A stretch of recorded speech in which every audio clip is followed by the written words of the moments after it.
Well, folks, welcome to one more edition of Politics and Random. Egberto, Willies, your host. Thank you so kindly for being a part of the show. We are going to have a great show for you today. As usual, how are my people doing today? I trust you're all doing fine. We're still throttling up.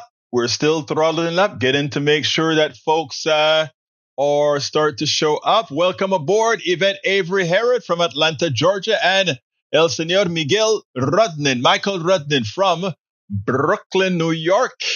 That's the only two that I see in the chat. Where are the other 20 or so in the chat? I'll be showing up a little bit. Let's hope we don't get throttled too much today. Anyway, we're going to have a great show for you today. I have an interesting story that I found on TikTok. I must admit, I kind of saw it on one of the channels, and I went and looked at her ID to find out who she was. And I'm going to play snippets of her TikTok channel with a story that could happen to every single one of us. I sent her a message. I hope she reads her chat, because I extended an invitation for her to come on to our program, because these are stories that need to be told. These are stories that need to be told. I'm looking to see if there's any messages from her yet, because like I said, I really want to get her on air. The things that she went through, no human being should have to go through. It was I tell you, the story really got to me. Let's see. Yeah, she hasn't replied to my message quite yet. Anyway, folks, Joe is in the house. Joe from Los Angeles, California. How you doing, Joe? Great to have you here. Okay, I tell you what, let's go ahead and start with, let's see what we're going to start with. First of all, beforehand, Michael, I hope your dental appointment went well yesterday. I hate going to dentists, because it seems now that dental appointments are simply nothing more than an upsell. In other words, they want you to, they want to sell you implants, or they want to sell you crowns. You go in for a cavity, hey, you need a crown. You go in for, and by the way, you need a crown, and to get the crown, you must have a root canal. Oh, and by the way, if you want something else, if there's a little minor thing wrong with your teeth, you know what? We should extract that teeth and put implants in. And guess what? We can do it in a day. And guess what? We'll offer you credit for it. My wife's filling fell out. She had a gold filling in her molar for decades. And it fell out. She bit on something, and it fell out. And when it fell out, she goes to the doctor, and the doctor tells her, guess what? You have to have a crown. And she goes ahead and says, okay, how much is a crown? $1,400, but you don't have to give the $1,400. We will finance the $1,400 for, if you make your payments for 18 consecutive months, 0 interest rate. So my wife called me from the dental chair. What should we do? I'm like, well, they have you where they want you. Your mouth is wide open. They have the epoxy in and everything. Get the crown. And after you get the crown, go ahead and take the 0 interest. Why lay out your money? In effect, you're loaning them some money, and you're making the interest, right? If you don't pay them all at once. Anyhow, if there's no interest, that's the way to go. Egberto, try Houston Medical Center. I actually go to the UT. Whenever I had real dental problems, I went to the University of Texas, where the university, at a very reduced cost. I got a tooth extracted that cost me $35 to extract at the University of Texas. Of course, they wanted to put a crown in, or an implant, a bridge, or one of those things. And I said, you know what? I don't need that back teeth or tooth. I'll do without it. If later on I lose another one, maybe I'll consider doing something else. But for now, nah, I don't need that. Anyway, Eric Hayes is in the house. Eric Hayes is ecstatic Georgia court removes Fani Willis from the Trump case over relationship with special prosecutor. And what happens now? Well, Fani Willis is taking it to the Georgia Supreme Court. We'll see what happens there. But, some people have the privilege of being able to commit any type of crime, whether it is not allegedly, but the judge said he raped a woman, if it were in today's parlance. He stole money. He did all these things. And he was able to remain, or was able to be reelected president of the United States. If that isn't privilege, well, I don't know what is. I don't know what is that you can elect a criminal of that sort to the presidency of the United States and think the rest of the world is going to take you seriously or is going to follow your lead when you say things like, you guys need to have a democracy. Nobody's going to follow you. Breach MCPs in the house. If it's a man, this wouldn't happen. The case is still going on without her. Yeah, it's still going, but also she's taking it to court.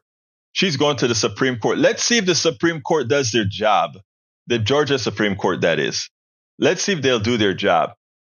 Okay, let's see. I'm going to talk about some billionaires. We now have a country in which a billionaire got a fake billionaire elected to the presidency. And not only did the billionaire get the fake billionaire elected to the presidency, but now that billionaire is calling the shots. They came up with a bill to go ahead and fund the government up until March. And Elon Musk says, no, we don't want it. We're going to primary anybody that supports the bill. And he went on a rage and he called Congress people and tell them, you're not going to support the bill. You're not going to support the bill. Donald Trump, with his tail between his legs, figures out, oh my God, it's starting to look like Elon Musk is a president. Let me go ahead and agree with Elon Musk. Okay, we're not going to sign this bill. Of course, that's after Elon Musk, the billionaire who got the fake billionaire elected. That's what he did.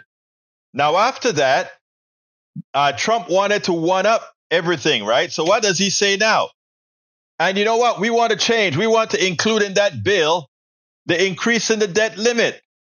But not only the increase in the debt limit, we want to get rid of the debt limit altogether. Look, I'm for getting rid of the debt limit altogether, right? But I'm not for giving Donald Trump the honor of letting the debt limit go away under the Biden administration.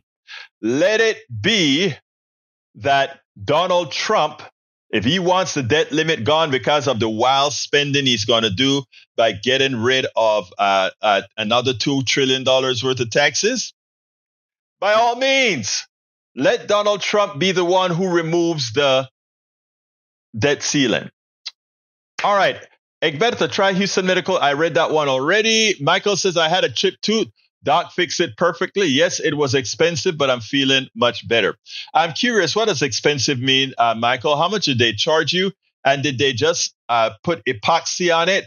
Or did they give you a full crown with a root canal, etc.? I'm curious how they handled it in New York.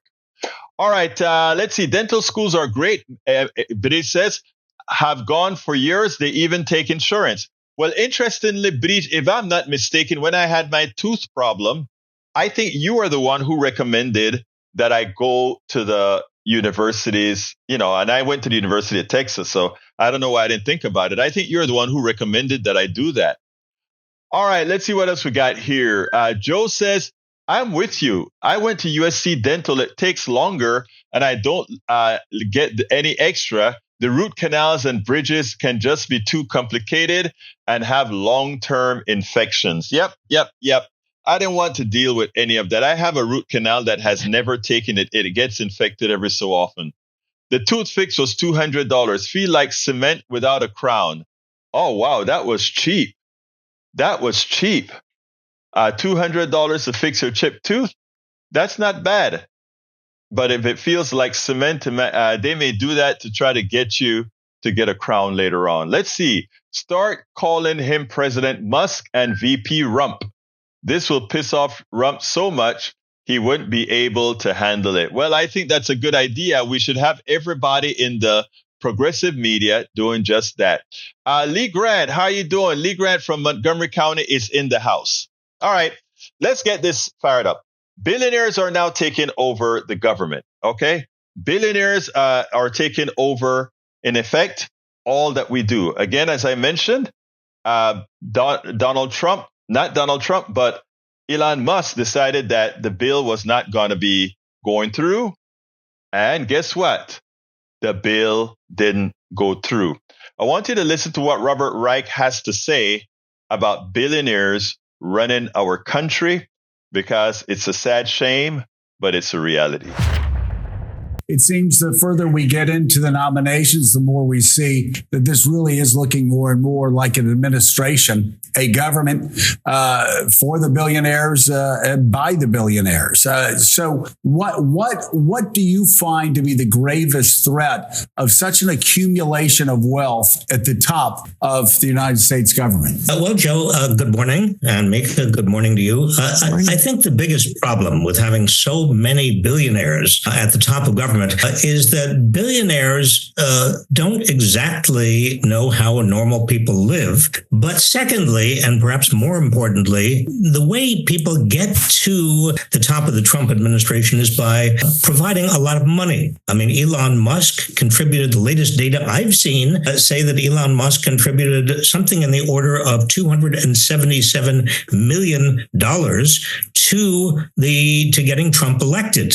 And he has made, since the Trump election, in terms of his actual net worth, he has increased his net worth by $170 billion since the Trump election. Now, that's a pretty good return on investment. And the reason that is such a high return on investment, and a high return for many of the other billionaires and multimillionaires in the Trump administration, is that they are no longer, and the markets assume that they're no longer going to have to be worried about as many regulations, as many lawsuits. They're going to have a tax cut, an extension of the Trump tax cut. They're going to have, in other words, all the things they wanted and they bargained for when they put money into the Trump campaign. That's the problem. And as Louis Brandeis, the great jurist in America, said years ago, at the end of the last Gilded Age, he was reputed to have said, look, America has a choice. We can have great wealth in the hands of a few people, or we can have a democracy, but we can't have both. We spend a lot of time deconstructing the news, trying to parse it into a form that everybody can understand. We can have great wealth, or we can have a democracy. And you know what? He nails it. What we're seeing right now are the people who were elected democratically came up with a deal. The people who control the purse came up with a deal. And Elon Musk, the billionaire, said, no deal. I decide, the billionaire, how we are going to handle all of it. Not Donald Trump, not the Congress, not the Senate.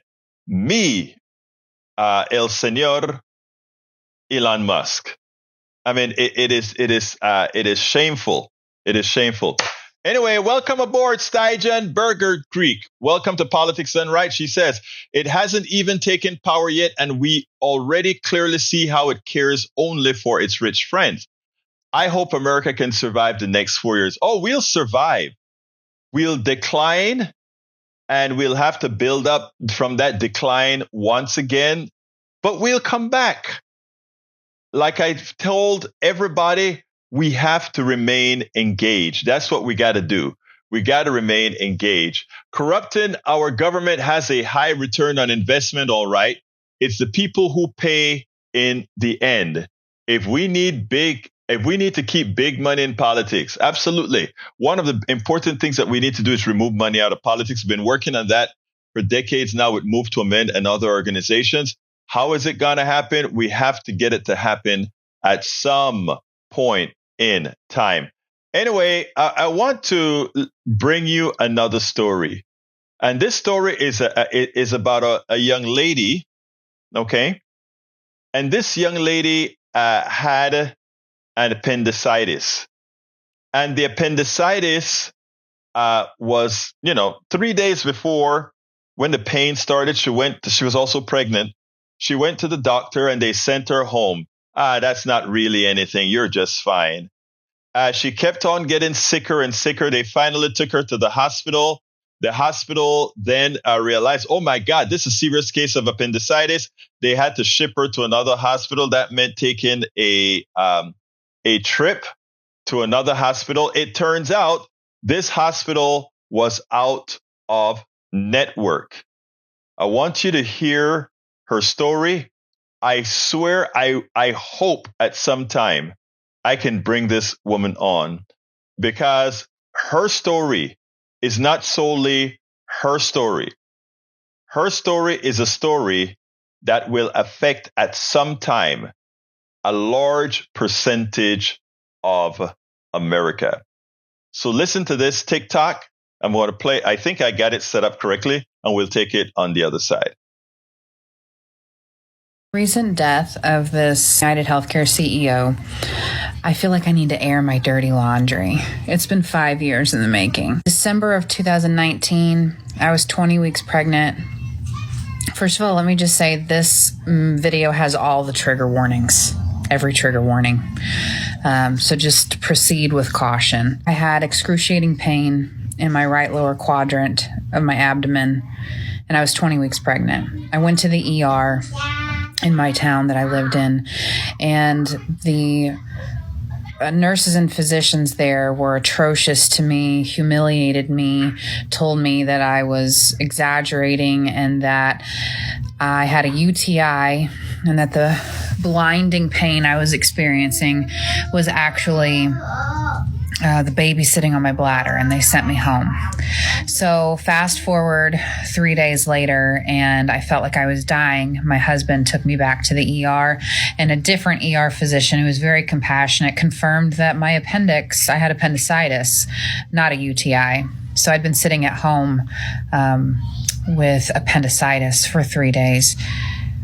That hospital then emergently sent me by ambulance, which was one of the most harrowing and painful experiences I've ever had, up to a big hospital in St. Louis where I could be treated, where they then determined that I did, in fact, have appendicitis and scheduled me for emergency surgery. My son that I was carrying survived the surgery until the next morning when I delivered him, and he passed away in my arms.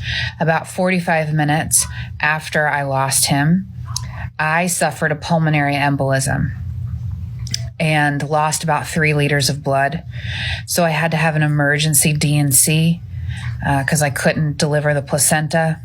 And I felt life leaving my body and saw visions and had what I now know was an actual near-death experience because I was dying. I survived all this. On the 3rd day of being in the hospital, a doctor I'd never seen before came into my room and told me that I had been sent to a hospital that was out of my insurance network. Mind you, I got pregnant very close together with my first son. I had him in February of that year, and this is now December. So we had met our deductible for the year, and the one comfort that my husband and I had in all of this was at least we won't have a bill. It's all covered because we already met our deductible. But we were wrong because the hospital who had misdiagnosed me sent me to a hospital that was not in my insurance network. The kicker is literally across the street. I'll put this here. It could have taken me to Missouri Baptist Hospital, which was in network, and everything would have been covered. So this doctor I'd never seen before told me I could either be sent by ambulance across the street to Missouri Baptist, which was covered, or I could go home. Now, I also want to say that my hemoglobin was 7.0 at this time. If it had been 6.9, I would have needed a blood transfusion. I was in grief that I had never known before. I was in shock. I was all of the things, and I just wanted to go home. We ended up with a bill from the hospital that was more than what we paid for the home that we live in. And it was going to take probably, 20 to 30 years to pay off this hospital bill. It's not like my husband and I made a lot of money. I was a hospice nurse at the time. And we opted to have to file bankruptcy, but not before. I exhausted every appeal with Cigna. I wrote letters. I spilled my heart out. I talked on the phone. I explained our situation and our story, thinking surely someone would understand this was not my fault. This was not my fault. On the third and final appeal, because they only allow you 3, Cigna's appeal physician told me point blank, it was my fault when I was dying from a ruptured appendix in the ER that I didn't check and make sure that the hospital I was being sent to by ambulance was in my insurance network, and I was denied the final appeal, saying that we owed the entire bill. So we filed for bankruptcy. And all of this was also in the height of COVID. I'm still not sure how I lived through this, how I got through it by the grace of my therapist. But I say all this to say, insurance companies don't care about you. Hospitals and a lot of doctors don't care about you. Just this week, because of this event that I'm describing, it triggered a latent autoimmune disease inside of me called ankylosing spondylitis, which is something that's incurable and causes me not only insane fatigue, but stiffness and pain throughout my body where I can't even pick up my kids or get on the floor and play with them. That new rheumatologist sent me to a lab to get blood work, their quote unquote lab. And I got sent a $2,000 bill because their lab wasn't in network, but the physician wasn't looking out for me. The doctor's office wasn't looking out for me. And at this point, that's my fault. I should have paused and said, no, just because this is your quote unquote lab, I need to double check. But I didn't. I trusted them again.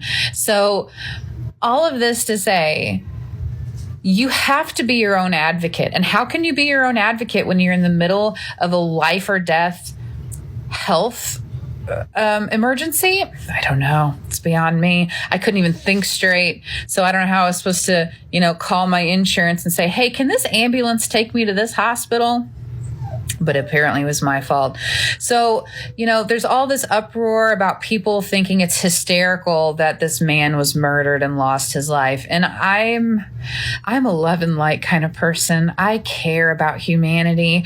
I think every person has the capacity to be a better person and change and get second chances. But when they're profiting off of the deaths and this illness and sickness and pain and grief off of human beings, it doesn't really surprise me.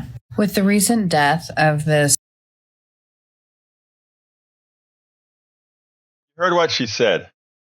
Not advocating murder or anything, but after she's gone through what she's gone through, and after seeing that the insurance company cared nothing about her life, but was ready to suck money out of her for the malpractice of the healthcare system to her, and that it is, again, ultimately the buck stops with those who run these companies, she said, it doesn't surprise her that people, when they don't have a last resort, that they act out. And I want people to think about that. Now, she gave a follow-up because apparently some people started to give her some issues. So what I want to do is I want to go with the follow-up that she has, because there are certain parts of the follow-up that's even a bit more biting. I want you to listen to this. And then, of course, again, we'll take it on the other side, because this is something that should not be happening in America. This is something. In response to my first video where I talk about lots of trigger warnings, my experience of almost dying, of losing my baby, and then having to file bankruptcy because of the U.S. healthcare system. I have gotten, first of all, I want to thank everyone for their kindness that they've shown me and the messages of sharing your own stories. I have gotten this comment more than any other comment. Apologize if I wasn't clear in the first video.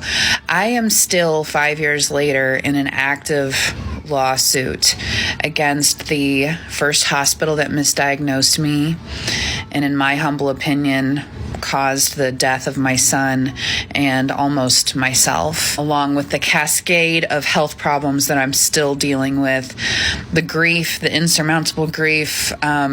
Our finances have never recovered from this situation. I could go on. And I also want to clarify that I am not trying to say that I feel like CEOs or other individuals should be murdered. I'm just saying that given my lived experience, I am not surprised that this happened. How can there be reform in healthcare without loss of life? But the problem is, there is loss of life. It's us, the common people. I didn't wake up the morning of November 26, 2019 and say, my appendix is going to rupture this morning and cause the loss of my child I was carrying and almost cause my own death and create a pulmonary embolism where I'd have to have a second emergency surgery DNC and lose all these liters of blood and kickstart this latent autoimmune disease that's incurable that I'm going to get to live with for the rest of my life. I didn't wake up that morning choosing this. So I think it's important to recognize that human beings deserve the right to health care.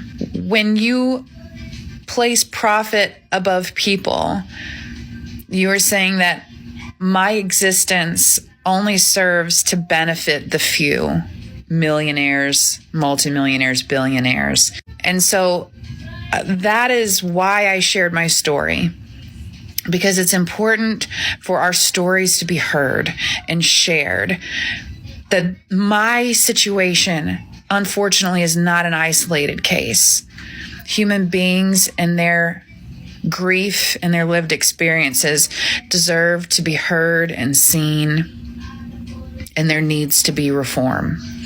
Almost every other developed country in the free world has universal health care. I've also had a plethora of comments saying, well, why don't you just leave the United States?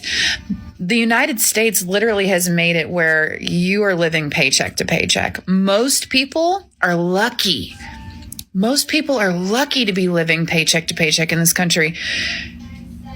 After this event, there's no savings to be had.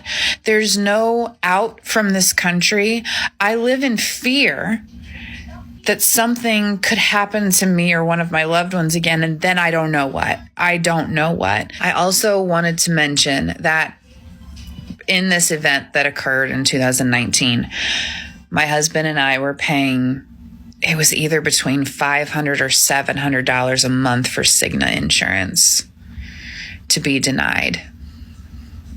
Yeah, it's my story. Some people have also expressed that they have trouble believing my story, and I get that because my story is insane. It's hard to conceptualize. Yeah. So anyway, yes, it's hard to believe that this is real.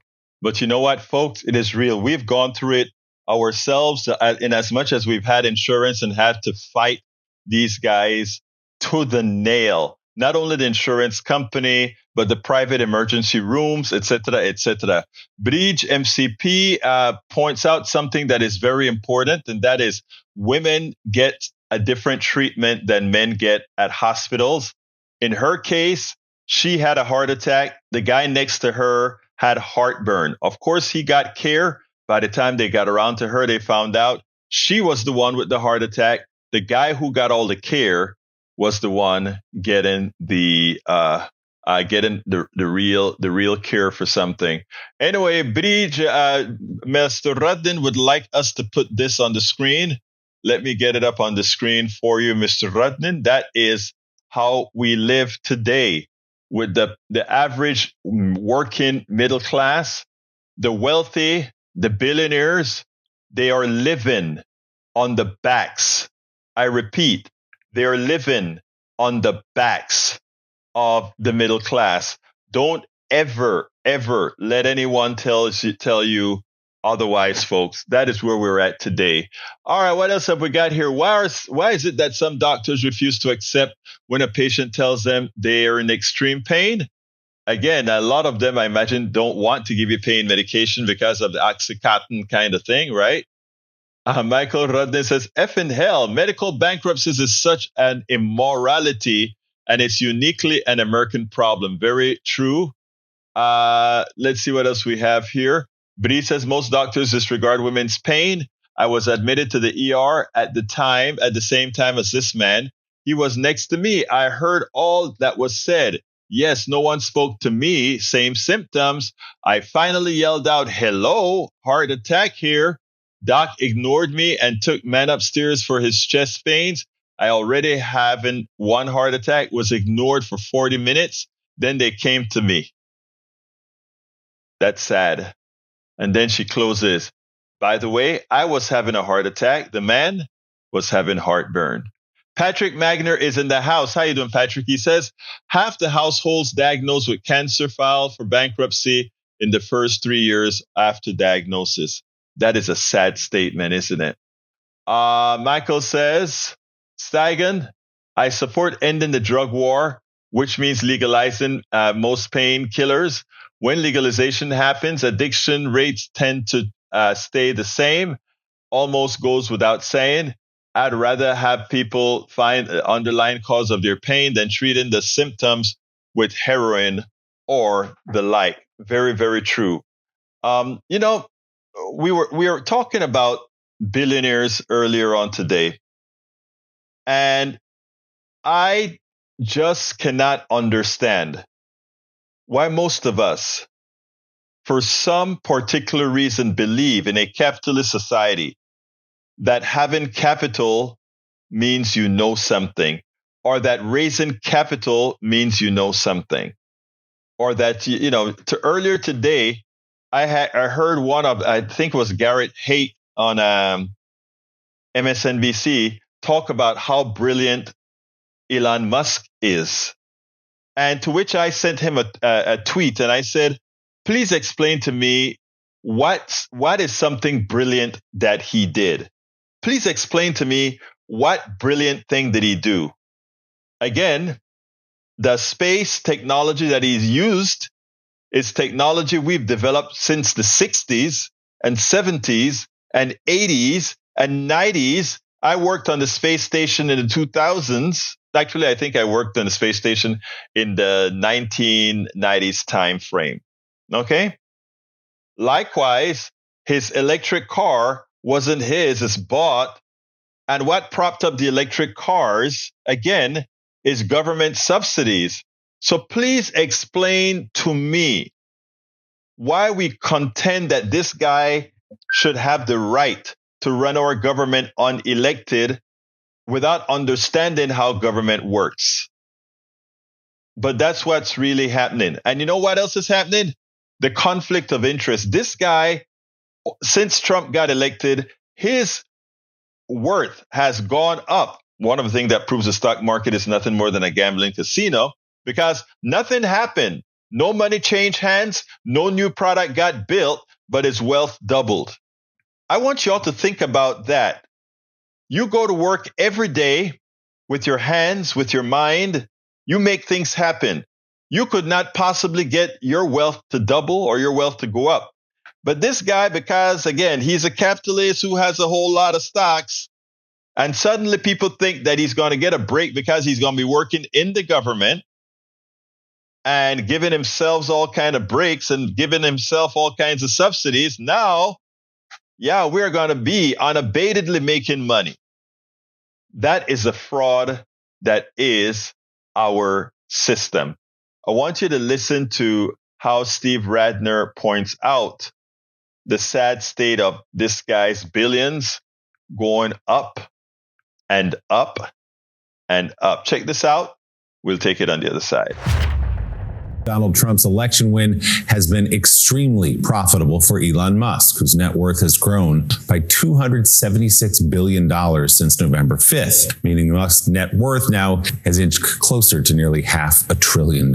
Steve Rattner has some charts on this. Steve, what are you looking at? So not only is Elon Musk maybe the second or even the first most powerful man in Washington, he's also the richest man in the world, as you just suggested. So let's take a look at why. It's principally because of two companies. Tesla, his electric vehicle company, which we're all familiar with, has more than doubled its market value literally since the election. You can see down here, the stock price was kind of piddling along, and now it just shot up after the election. The company is now worth 25 times what General Motors is worth, even though it produces far fewer cars. Why did it shoot up like that? Because Musk is obviously counting on government policy to help him keep out Chinese imports, put in other EV regulations that will favor Tesla, and so buyers are buying it. His other company, which may not be as familiar to people, is SpaceX, because it is the most valuable private company in the world. SpaceX only does its valuation twice a year because it's not publicly traded. But what's happened since the election is it's raised some more money at a value that is 67% higher than what it raised it at just 6 months earlier. So 67% up in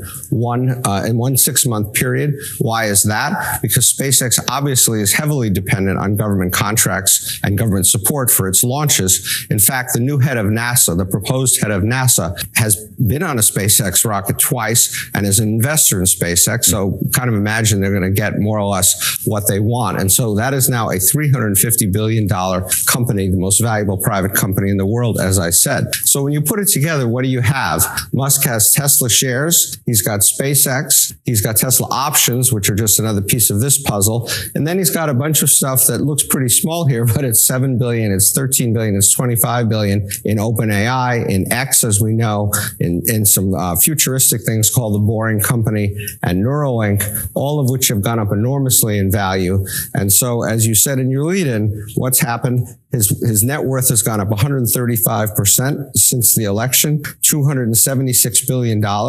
He's now worth $480 billion, the wealthiest man in the world, half of that roughly since the election alone. Wow, stunning. And Steve, you mentioned this with SpaceX and NASA, but conflicts of interest really concern a lot of people. If he is running this so-called Doge agency, could he not have the power to say, pull federal funding or pull federal contracts from a competing EV company, for example? Yeah, this is sort of so far off the fairway, you're never even going to find this ball. When you work in the government, and I did this, you are subject to rigid conflict of interest rules. You are required to divest yourself of anything that could prove a conflict in your work for the government. Obviously, he's not going to divest all this stuff. He's not even a government employee, which is a whole nother legal question as to what he can or should be doing. And so this is another classic example of kind of the swamp coming to Washington, and Trump and his people doing whatever they feel like, regardless of what's appropriate, regardless of what even the law is in some cases, perhaps. We spend a lot of time deconstructing the news, trying to parse it into a form that everybody can understand. So here is the fact, folks. Elon Musk invented nothing, created nothing. Let's take a look. And it gets me because the media, the mainstream media, continues to give this guy accolades that are undeserved. I want to show some screens that came from some of our PDR posse, specifically El Señor Rattner. Let's go ahead and put that on the screen. There it is. The truth about space Karen. Meaning PayPal was founded by Max Levchin, not Musk. Tesla was founded by Martin Eberhard and Mark Tarpenman, not Musk. SpaceX is successful because of engineer Tom Mueller, not Musk. Elon Musk has never invented anything. Elon Musk has never designed anything. Elon Musk has never been an innovator of anything. And on the second one we have, Elon Musk did not found Tesla, nor did he invent the car. Tesla was founded and built originally by Martin Eberhard and Mark Tarpenman. But Elon Musk, again, isn't why SpaceX is successful. The rockets are. The genius designer of these rockets, again, is Tom Mueller.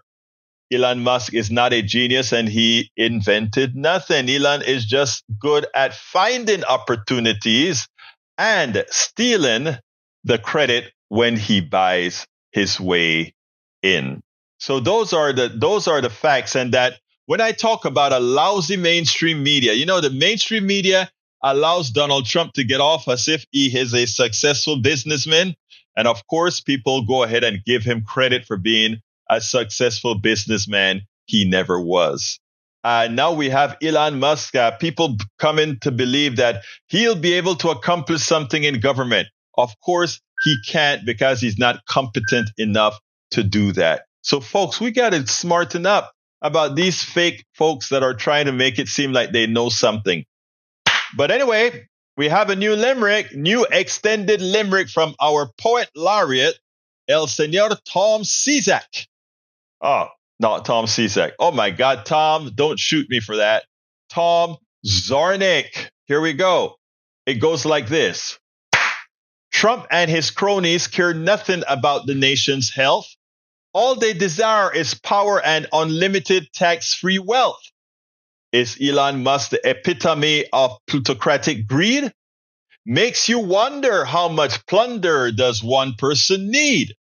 Should we see lightning, hear thunder for the blunder of allowing our country to be ripped asunder and our government go under due to the casualty of income inequality and ill-gotten gains obtained by subterfuge and stealth?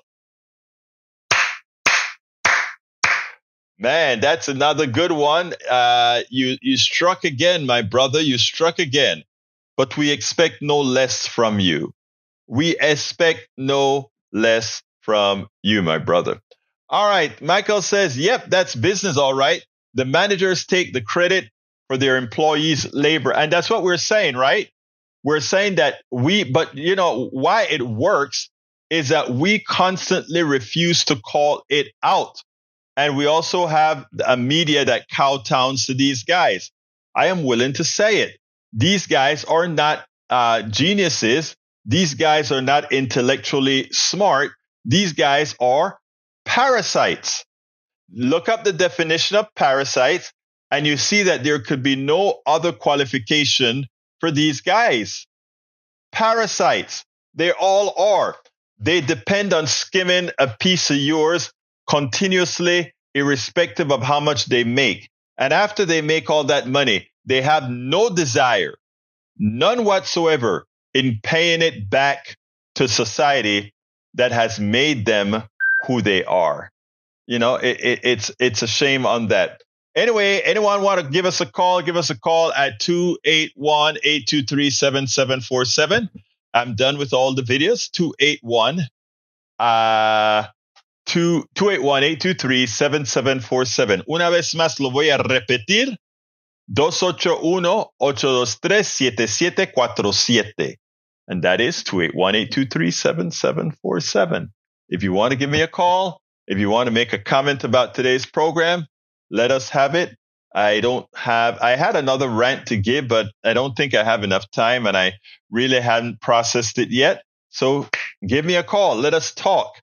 Haven't spoken to many of you in a long time. Anybody wants to give me a call? 281-823-7747.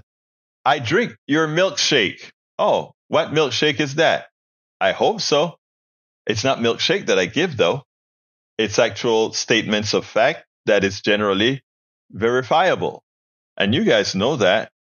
I'm pretty sure you know that. Lee Grant says, who's afraid of the big bad Musk? I'm not afraid of him, but I mean, not because I'm not afraid of him means I want him there, because I know what he stands for. And what he stands for is a clear and present danger for America. Eric K says, MSNBC reportedly offers Joyanne Reid, Stephanie Rule pay cuts to stay. All right, let's see, who do we have here? All right, you're on. Who do I have the honor of speaking with? Taking notes. Hi, this is Joe, Los Angeles. Hey, Joe from LA. How you doing, my sister? Hold one second. It looks like we have another call as well. Hold 1 second. And we have our beautiful AI is taking Breach. notes. We also have our beautiful Breach Taking has stopped. online. Let me merge those calls, and I think I got them merged. Let me check out first. The first caller was Joe. Are you there, Joe? I am. Hello. And Breach, are you there as well?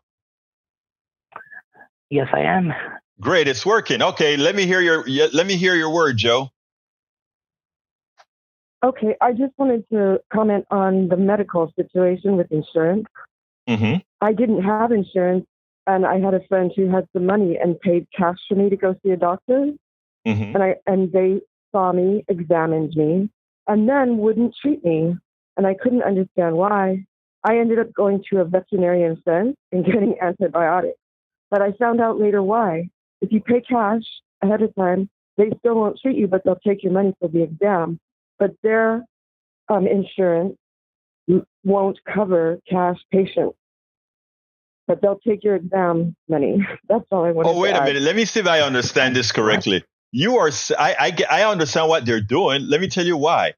The idea being that the insurance won't take cash patients because if that doctor has to countersue, they want to make sure that there's somebody with pockets, meaning her insurance company would have pockets in case she sues on to them. I mean, it's a nasty racket. Joe, okay, that's a little bit more deeply. Yeah, but I had a veterinarian friend and I got antibiotics. Thank you for your show. How did he do that? Who? How did he do what? The veterinarian. Did he make it out for a dog or something? I work with animals, and yeah, they were the same antibiotics. He did it as a favor. Oh my God, that is so sad. Do you have insurance now, or are you still without insurance? I don't have it yet, no. You know what? It's so sad, Joe. God. You know, we are working. I mean, let me tell you, one of the things that we are doing, and, you know, we've been talking about how is the resistance going to run going forward, because we have a feeling, a lot of us have a feeling that, and don't quote me here, that Donald Trump, I don't know if you remember in 2016, he started to triangulate Democrats. Okay. And we have to remember that Donald Trump isn't a Republican, right? He's really Donald Trump. And I want everybody that's listening to me here to consider something. If there's a possibility, we all know that Medicare for all is a lot cheaper than having the government pay for all the different health programs that they have. And at the point that people continue to get poorer, the government is now responsible for more and more of the healthcare costs, even though they are paying it into private insurance companies. Suppose this guy just said, you know what, to hell with the insurance companies now. We're going to institute Medicare for all. I am going to look like the savior who brought sensible healthcare to America. I mean, I serve for life. Think about that. Think about that. Might be the only thing that saves his reputation. Exactly right. And so I am thinking that when we go out of the box, maybe he tried to do some sort of stuff like that. And if he does something like that, you're going to have a lot of Democrats jump on board, and it's going to be deeper than that. Everything would have turned around because I don't think they'll buy it. They'll be grateful, but they won't believe it for good. I tell you something. If we institute Medicare for all, if we ever got Medicare for all, that would be a game changer. I am just speculating. I could be a stupid speculation, Joe. Okay, I have one counterpoint. Yeah, go ahead. Counterpoint. I think what he does isn't only for glamour and fame and all everything. He gets off on sadism, and that would really blow his high. Yeah. Oh, I believe that. Yeah, absolutely so. Absolutely so. But thank you, my dear sister, Joe. You know, Breach, talk to me, Breach. What's up? I just wanted to say something else about the story I told you. I left out a big chunk. previous to that happening, that happened like 4 or 5 years after my first heart attack. I had the second one. But in the first one, I was going to a gastrologist because I have Barrett's esophagus, which is a thinning of the lining of your esophagus. So it turns in, I don't like to use these words, but it should look like the color of your arm skin. Right. But it looks like the color of your colon skin. I'll say that nicely. So it doesn't take, the colon can take all the crap, literally, that comes out of you, and the esophagus cannot. So that's what Barrett's esophagus is. And so I was having what my doctor was, I was going to the ER, and I was having what he called, although he didn't treat me in the ER, they were calling him, esophagus spasms. And then they would treat me, give me morphine for the pain, and send me home. I was also in the middle of moving, so I was packing up my entire house. But this pain was so god-awful. I would look like someone threw a bucket of water on me. I couldn't breathe. It was hard. What it was, I found out, was a typical male heart attack.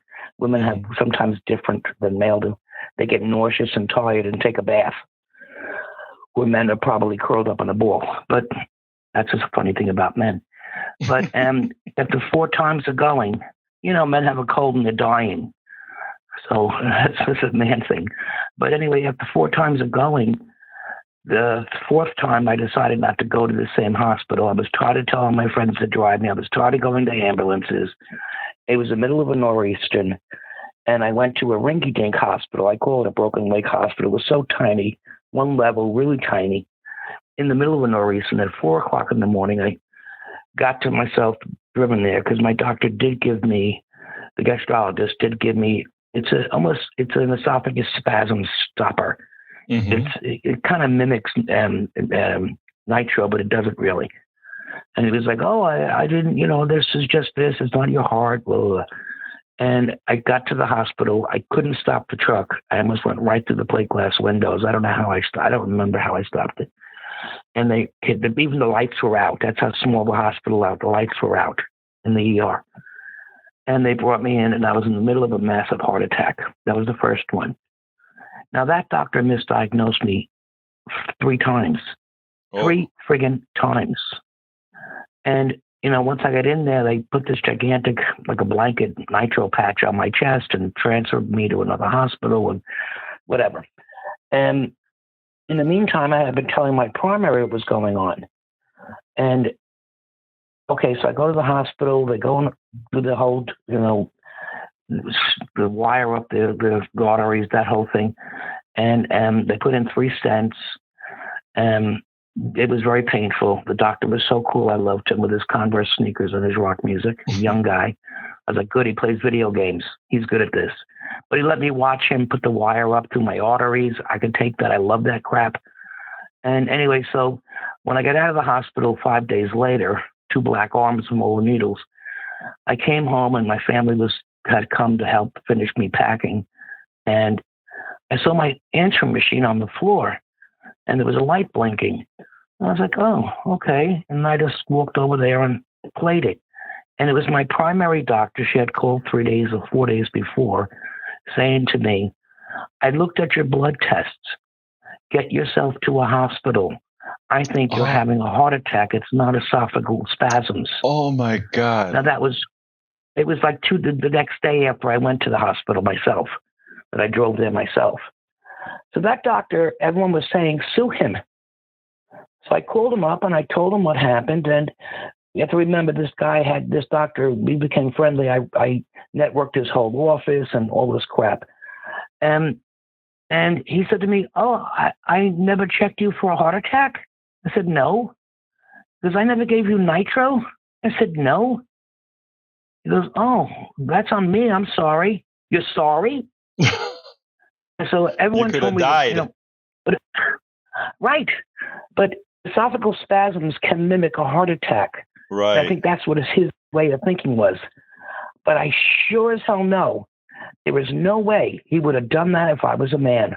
Right. You would have gone right away. He would have put me absolutely. right away. They would have checked away. I mean, it just annoys the hell out of me to this day because I could have made buku bucks. But yes, but I am blessed. I just heard the girl Joe speak. I saw the show, the thing you watched, you played. And I am so blessed that I have complete free medical insurance for life. And it kills me to watch everybody else. It's the only reason why I took the early retirement. When I was going out on disability anyway, they didn't know. But one of the clauses was health care for life. So that became my secondary when I got Medicare. So I'm completely covered. I have none of these issues that people have. And you know what? I feel so bad for them. But, we want you to have those things. A lot of people would be like, if you have it, why not me? Look, we want you to have that. And what we want you to be, which you are, is an advocate for all to have Medicare for all. But Bridge, it's 4:00, so I got to do my ask and then get busy. I didn't realize. Baby. Yes, go ahead. Get this baby down. All right, so thank you so kindly for your story, sis. Okay. All right, folks. Okay. Look, we got to get out of here. First of all, I want to thank all of you who are on the chat, those of you who are in the feed and everywhere else. Thank you guys so kindly for coming here. I want to also ask you to please support the program by becoming paid subscribers of our newsletter. And how do you do that? Go to politicsdoneright.com/newsletter, politicsdoneright.com/newsletter. If you do that and become a paid subscriber, you are helping us move the message forward. You're helping us be the necessary resistance that we are going to have going. Well, we already have it. We are already planning. We're already doing all these things going forward. So please, please, please welcome aboard. I see some new folks in. Maywood is in the house. I think I saluted Patrick Magner already. If I missed you, Alizarian Dreams, I don't think I saluted you yet. Thank you for being here. Lee Grant as well. Tom Zarnik. If I missed you, Melanie Keelan from Barcelona, Spain. Thank you for being here. If I missed you, forgive me. Stagen Bergen Greek. Thank you for being here. Anyway, healthcare should be a constitutional right. Democrats should run on that. I agree. You know what? I agree so wholeheartedly with that. But anyway, folks, support the program however you can. Either go to politicsdoneright.com/support for all the different options to support the program. Or if you want to do it right away, just go to politicsdoneright.com/newsletter. I don't think we've had any new subscribers today. So why don't you be the first?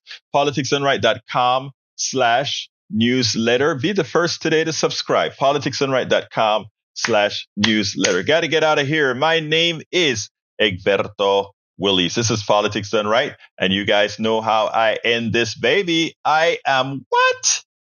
Out.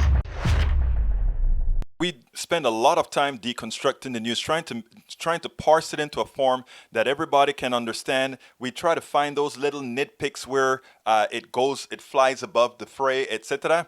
If you really like these videos that we do, I want to ask a big favor. Please go ahead. Number 1, subscribe to our channel. And number 2, please join if you can. Thank you so kindly for watching. Keep watching. Please remember to share. We must populate the entire internet with our progressive message, a message that we know is what most Americans say that they want. So help us, please join.